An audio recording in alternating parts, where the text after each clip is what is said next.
Years ago, I saw a movie with Paul Newman that I really enjoyed.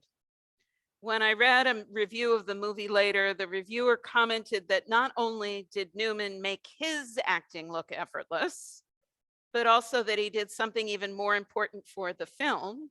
His work inspired everyone else to improve their acting as well. We see this same idea in sports. One of the ways to improve is to work with or compete against someone who is better than you are. Part of this improvement might be seeing what someone else can do. Part of it might be seeing how someone else does it. Part of this improvement might be stretching our expectations of ourselves.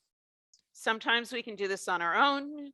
Sometimes we need the push of a teacher or a boss or a coach or a mentor who can see just how much we could achieve when we can't see it.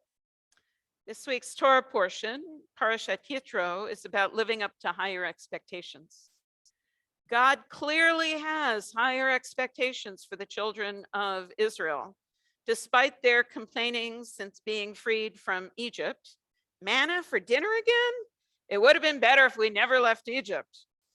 God is entering into a covenant with Israel.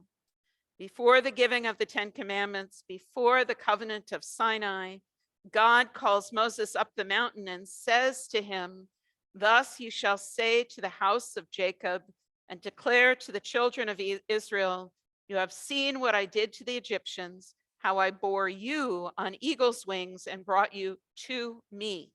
Now then, if you will obey me faithfully and keep my covenant, you shall be to me a kingdom of priests and a holy nation." God is asking Moses to remind the Israelites of all that God has done and all that God could do. The image evoked of being born on eagle's wings is very poetic and powerful. Rashi, a medieval commentator from Provence, speaks of an eagle not only being strong and unafraid, flying higher than other birds, but being also willing to put its body between its offspring and any danger from below. I think that the important part of the verse is the destination, not the mode of transportation.